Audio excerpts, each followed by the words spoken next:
Good morning guys! Welcome to my channel, Paul Vlogs Only. For today's vlog, kahit maulan ang panahon, pupunta ako sa bundok upang manguha ng pako o fern. Tara, punta tayo.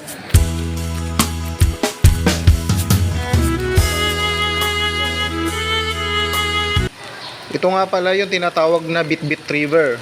Yan, kung mapapansin nyo, kulay Milo na yung tubig. Ibig sabihin yan, maulan sa bundok. So nag-erode yung lupa, kaya yun, kumukulay siya sa tubig. Yun.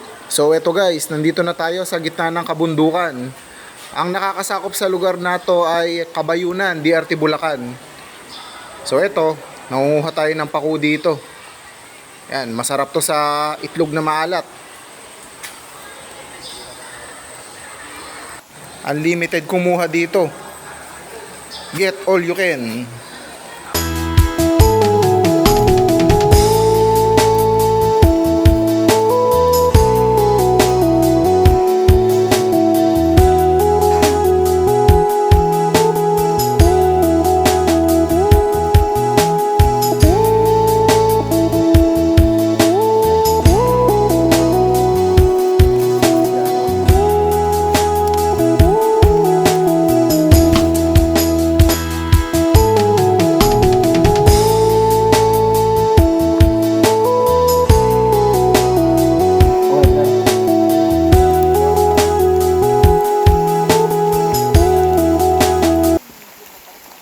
Yan, medyo nakarami rin tayo ng kuha.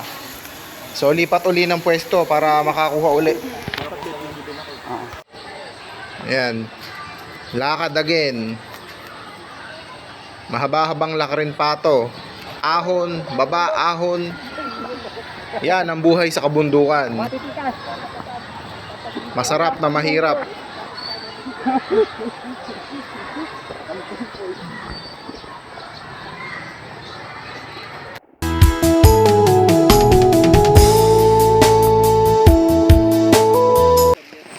So nandito na ngayon tayo sa Mesapa. Yung tubig medyo tumaas na kanina, hanggang gatalampakan pa lang to, pero ngayon mabilis tumataas yung tubig, gawa nga ng dire-diretso o tuloy-tuloy yung pagulan sa kabundukan.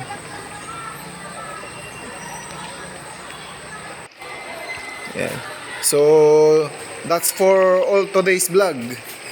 Sa mga hindi pa po nakakapag-subscribe sa aking channel, please subscribe po. Salamat!